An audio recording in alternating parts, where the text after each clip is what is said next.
이 시간 우리 함께 기도하겠습니다. 오늘 기도할 제목은 우리 가족들의 건강을 위해, 우리 주변의 건강을 위해 같이 함께 기도했으면 좋겠습니다. 여름철 무더위 날씨 속에 지치는 분들이 많이 계실 건데, 우리가 또 건강해야 직장에서 또 여러 가지 만나는 사람들과 관계에서 선한 영향력을 주게 될 것입니다. 우리 자신의 건강과 우리 가족들의 건강과 우리 주변 이웃들의 건강을 위해서 다 같이 한번 기도하겠습니다. 하나님 아버지, 건강을 잃으면 모든 것을 잃는 것이나 마찬가지입니다. 하나님, 우리 한 명 한 명의 건강을 놓고 기도합니다. 하나님, 영육이 강건할 수 있기를 원합니다. 무더운 날씨 속에서도 지치지 않도록 도와주시고, 아버지 하나님, 또 운동도 열심히 하며 또 시간 관리도 잘하고 자기 관리도 잘해서 정말 주님께서 앞으로 저를 통해 일하실 것을 아버지 하나님 걸림돌이 되지 않도록 우리 자신의 건강을 잘 지켜갈 수 있기를 원합니다. 뿐만 아니라 우리 가족들도 건강해야 될 것입니다. 하나님 아버지, 사랑하는 아내, 사랑하는 남편, 사랑하는 자녀들, 아버지 하나님, 사랑하는 부모님 모두 이번 여름철을 잘 보낼 수 있도록 도와주시옵소서. 하나님, 만나는 사람들도 동일한 은혜가 있기를 소망합니다. 그들 한 명 한 명의 영혼을 붙잡아 주시옵시고, 그들 영혼이 주님을 바라볼 수 있도록 주님 이끌어 주시옵소서. 한 영혼도 빠짐없이 모두 영육 간의 강건함으로 주님께 귀하게 쓰임받을 수 있도록 주님 도와주시옵소서. 하나님 아버지, 우리 가족들의 건강을 위해, 또 주변의 이웃들의 건강을 위해 기도합니다. 우리가 건강할 때 우리에게 맡겨진 사명들을 잘 감당할 수 있을 것입니다. 이 여름 무더위 날씨 속에 지치지 않고 체력 관리 잘해서 가을에도 주님이 원하는 삶으로 살아낼 수 있는 우리 모두가 되게 하여 주옵소서. 예수님의 이름으로 기도합니다. 아멘. 네, 오늘은 사도행전 23장 31절에서 24장 23절까지의 말씀인데, 말씀이 길기 때문에 읽는 것은 24장 17절에서 23절까지를 읽고 말씀은 전체를 나누도록 하겠습니다. 사도행전 23장 31절에서 23절까지, 24장 23절까지인데 읽기는 17절에서 23절을 읽고 말씀을 전체를 나누겠습니다. 24장 17절 시작. 여러 해 만에 내가 내 민족을 구제할 것과 재물을 가지고 와서 드리는 중에 내가 결례를 행하였고 모임도 없고 소동도 없이 성전에 있는 것을 그들이 보았나이다. 그러나 아시아로부터 온 어떤 유대인들이 있었으니 그들이 만일 나를 반대할 사건이 있으면 마땅히 당신 앞에 와서 고발하였을 것이요, 그렇지 않으면 이 사람들이 내가 공회 앞에 섰을 때에 무슨 옳지 않은 것을 보았는가 말하라 하소서. 오직 내가 그들 가운데 서서 외치기를, 내가 죽은 자의 부활에 대하여 오늘 너희 앞에 신문을 받는다고 한 이 한 소리만 있을 따름이니이다 하니, 벨릭스가 이도에 가는 것을 더 자세히 아는 고로 연기하여 이르되, 천부장 루시아가 내려오거든 너희 이를 처결하리라 하고 백부장에게 명하여 바울을 지키되 자유를 주고 그의 친구들이 그를 돌보아 주는 것을 금하지 말라 하니라. 아멘. 저는 그리스도인들이 암송하면 좋은 성경 구절 중에 하나가 시편 127편 1절이라고 생각합니다. 이 시간 우리 같이 한번 보았으면 좋겠습니다. 시편 127편 1절의 말씀을 우리 같이 한번 보겠습니다. 이 말씀은 암송하시면 정말 유익합니다. 평생 암송하고 이렇게 읊조리면 너무 좋은 성경 구절이라는 것이죠. 시편 127편 1절의 말씀 다 같이 시작. 여호와께서 집을 세우지 아니하시면 세우는 자의 수고가 헛되며 여호와께서 성을 지키지 아니하시면 파수꾼의 깨어 있음이 헛되도다. 우리 한 번 더 읽겠습니다. 여호와께서 집을 세우지 아니하시면 세우는 자의 수고가 헛되며 여호와께서 성을 지키지 아니하시면 파수꾼의 깨어 있음이 헛되도다. 네, 그대로입니다. 하나님께서 집을 세우지 아니하면 세우는 자의 수고가 헛되고, 하나님께서 지켜주지 아니하면 파수꾼이 누굽니까? 성을 지키는 자 아니겠습니까? 그 성을 지키는 자의 수고가 헛되다는 것이죠. 자, 여러분 다시 말씀 돌아오겠습니다. 바울은 지금 위기 가운데 있습니다. 바울은 복음을 전하다가 유대인들에게 아주 밉상을 받게 되었고, 그래서 고발을까지 받게 되어 로마에 지금 신문까지 받고 있습니다. 천부장의 신문 받았다가 벨릭스 총독 앞에까지 가고 있습니다. 그러나 가만히 보면 바울을 끝까지 보호해 주는 사람이 한 명이 있습니다. 누구일까요? 하나님입니다. 얼핏 보면 사람들을 통해 보호받는 것 같지만 아니요, 하나님이 처음부터 끝까지 바울을 보호하고 있다는 사실을 우리는 놓치지 말아야 합니다. 이게 왜 중요합니까? 이게 이 시대에 우리들에게 왜 중요합니까? 복음 전하다 보면 이렇게 억울한 일 겪을 수 있습니다. 하나님 믿다 보면 때로 하나님 믿다가 일이 잘 안 풀릴 수도 있습니다. 그러나 여기서 우리는 시험 들어서 이걸 하나님 대충 믿어야 되나? 하나님 믿더라도 그냥 절반쯤 믿어야 되나? 이런 마음이 나도 모르게 찾아올 수 있는데 아니요, 그렇지 않습니다. 하나님은 당신을 끝까지 붙드는 사람은 반드시 보호해 준다는 사실, 이걸 놓치지 않는 저와 여러분이 되었으면 좋겠습니다. 자, 31절, 23장 31절부터 35절 읽어보겠습니다. 시작. 보병이 명을 받은 대로 밤에 바울을 데리고 안디바드리에 이르러 이튿날 기병으로 바울을 호송하게 하고 영내로 돌아가니라.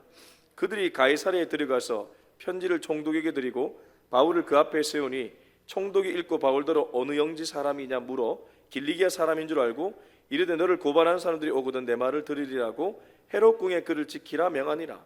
중요한 건 바울이 벨릭스 총독에게 가게 되는데, 가게 될 때 천부장이 자기의 군대를 다 동원해서 바울을 기습 공격 받지 못하도록 보호해 준다는 것이죠. 앞에 유대인들은 바울이 오게 되면 매복했다가 기습 공격해서 죽이려고 했습니다. 40여 명이 동맹을 해서 그 일을 결의하였죠.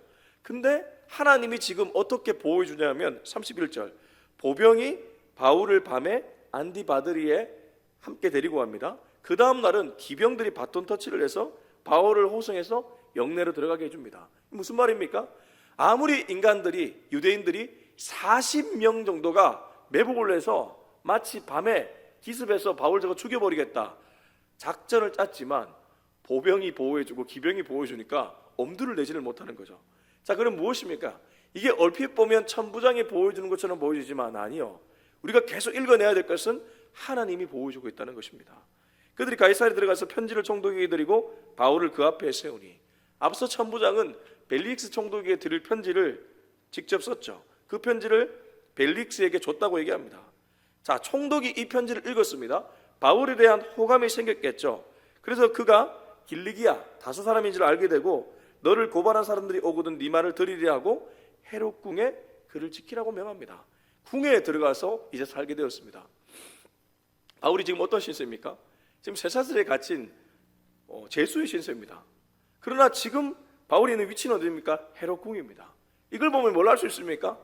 사람들은 바울을 죽이려고 득달같이 달려들었지만 하나님은 점점 바울을 높여주고 있다는 사실입니다. 여러분, 예수님이 십자가에 달릴 때 얼핏 보면 예수님이 십자가에 달리고 완전히 죽음의 구렁텅이로 들어가는 것 같지만 아니요, 점점점 예수님은 높아지고 있는 것입니다. 사람들 보기에는 바울이 감옥의 신세를 면치 못하는 것 같고 자기 몸을 자유를 못 얻는 것 같지만 점점 로마 인사들에게 가고 있습니다. 당시 로마 최고 관리들의 만나기가 쉽지 않습니다. 그 사람들 누가 만날 수 있습니까? 근데 하나님이 이런 방식을 통해서 이 사람들을 만나게 하시고 바울을 높여주고 있다는 사실. 여러분, 그래서 주님만 잘 따르십시오. 주님만 따르면 주님이 다 책임져 주실 줄로 믿습니다. 자, 24장 1절 말씀 읽어보겠습니다. 시작. 닷새 후에 대제사장 아나니아가 어떤 장로들과 한 변호사 더둘로와 함께 내려와서 총독 앞에서 바울을 고발하니라. 그런데 세상 사람들은 여전히 이 방식을 택합니다. 대제사장 아나니아는 처음부터 바울을 마음에 들지 않았습니다. 바울이 말을 할 때 그 입을 치라고 명했던 인물입니다. 그러나 이 사람은 종교적으로 보면 지도자입니다. 최고 권력자입니다. 제사장이, 특별히 대제사장은 한 명밖에 없지 않았습니까? 그러니까 유대인들에게 대제사장 아나니아는 존경받는 인물이요, 그 종교계의 지도자 중에 지도자였습니다. 근데 이 사람이 바울 한 명 죽이려고 누구를 대동해서 같이 왔다고 합니까? 어떤 장로들이면 유지들이겠죠, 시니어들이겠죠. 동시에 또 누굽니까? 변호사 더둘로가 함께 왔다고 합니다. 그러니까 지금 벨릭스 총독 앞에서 시시비비를 가려야 되니까 우리로 치면 김현장의 로펌에 유명한 변호사 한 명 데리고 온 겁니다. 이게 지금 뭐 하는 일입니까? 세상은 이 방식으로 간다 이 말입니다. 세상은 언제나 최고의 권력자, 최고의 교육가 이런 사람들을 대동해서 자녀를 기르고 내 일을 처리한다는 것입니다. 우리 그리스도인이 그렇게 하는 것, 물론 능력에 대해서 그렇게 할 수도 있겠죠. 그러나 놓치지 말아야 될 것이 있습니다. 그거보다 더 중요한 것이 있다는 사실, 그걸 놓치지 않는 저와 여러분이 되었으면 좋겠습니다. 앞서 시편 127편 1절의 말씀이 뭐였습니까? 여호와께서 집을 세우지 아니하면 아무리 인간이 수고해봐야 헛수고라는 것입니다. 자, 더둘로와 함께 왔습니다. 더둘로가 변호사니까 얼마나 말을 잘하겠습니까? 2절부터 9절까지 말씀 읽어보겠습니다. 시작. 바울을 부르매 더둘로가 고발하여 이르되 벨릭스 각하여 우리가 당신을 힘입어 태평을 누리고 또 이 민족이 당신의 성견으로 말미암아 여러 가지로 개선된 것을 우리가 어느 모양으로나 어느 곳에서나 크게 감사나이다. 당신을 더 괴롭게 아니하려 하여 우리가 대강 여짜옵나니 관용하여 들으시기를 원하나이다. 우리가 보니 이 사람은 전염병 같은 자라. 천하에 흩어진 유대인을 다 소요하게 하는 자요 나사렛 이단의 우두머리라. 그가 또 성전을 더럽게 하려 함으로 우리가 잡았사오니 당신이 치를 그를 신문하시면 우리가 고발하는 이 모든 일을 아실 수 있나이다 하니 유대인들도 이에 참가하여 이 말이 옳다 주장하니라. 저는 이 구절을 읽으면서 더둘로가 언변이 좋은 사람이지 논리가 좋은 사람은 아니구나 라는 생각을 갖게 되었습니다. 변호사 정도 되면 원래 논리로 말해야 되는 건 아니겠습니까? 법조문을 가지고 와서 판례를 가지고 와서 조목조목 얘기해야 되는 건 아닙니까?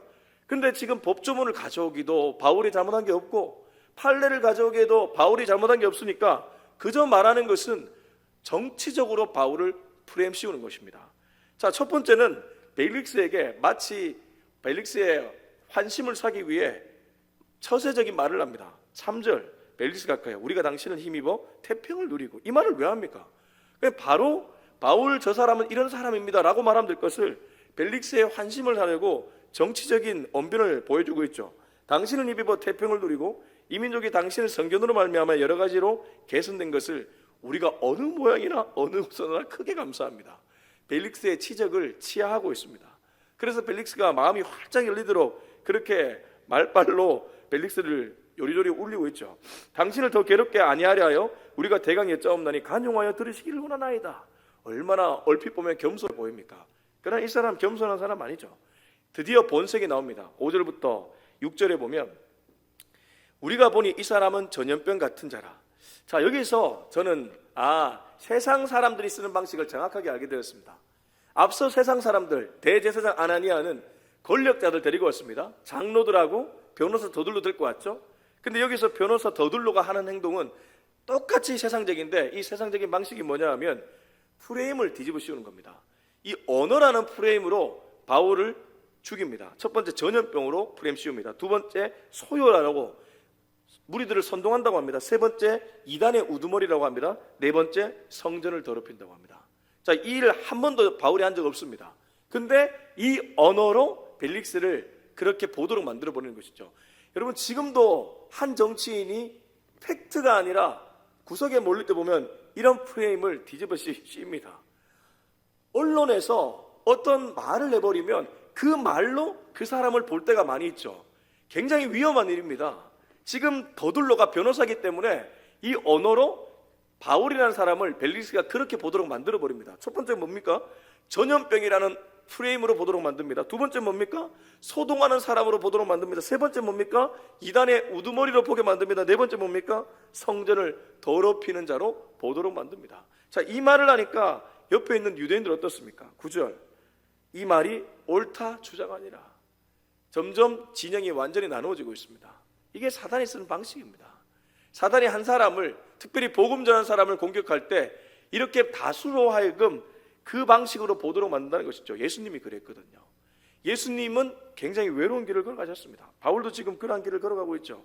자, 10절에서 13절까지 읽어보겠습니다. 시작. 총독이 바울에게 머리로 표시하여 말하라니 그가 대답하되 당신이 여러 해 전부터 이 민족의 재판장된 것을 내가 알고 내 사건에 대하여 기꺼이 변명하나이다. 당신이 아실 수 있는 바와 같이 내가 예루살렘에 예배하러 올라간 지 열이틀밖에 안 되었고 그들은 내가 성전에서 누구와 변론하는 것이나 회당 또는 시중에서 무리를 소동하게 하는 것을 보지 못하였으니 이제 나를 고발하는 모든 일에 대하여 그들이 능히 당신 앞에 내세울 것이 없나이다. 근데 바울이 지금 벨릭스에게 변론하는 것을 보면 더둘로하고 완전히 다릅니다. 누가 봐도 전문가는 더둘로입니다. 로펌의 김현장 로펌의 변호사쯤 되니까 이 사람이 얼마나 대단하겠습니까? 바울은 그에 비하면 아무것도 아니죠. 그는 전공이 율법이었습니다. 가말리엘 문화에서 율법을 배웠죠. 그러나 그는 예수님 만나고 깨우친 것이 하나 있습니다. 정직과 진실입니다. 지금 바울이 말하는 것을 가만히 들여다보면 그 내면에 정직과 진실의 정서가 흐릅니다. 그러나 더둘로의 말에 저변을 보면 정직과 진실이 없습니다. 그 앞서 벨릭스에게 환심을 사려고 했던 말 진짜겠습니까? 거짓말입니다. 정치인들이 하는 말들 진짜입니까? 거짓말입니다. 정직과 진실의 정서가 전혀 묻어지지 않은 그냥 말장난에 불과하다는 것이죠. 그러나 바울은 정직하게 말합니다. 진실하게 말합니다. 이걸 보면서 우리가 깨달을 수 있는 것이 하나 있습니다. 우리 그리스도인이 인간관계를 맺을 때 어떻게 해야 되는가? 회사 생활할 때 어떻게 해야 되는가? 간혹 이런 얘기합니다. 너무 솔직하면 손해본다.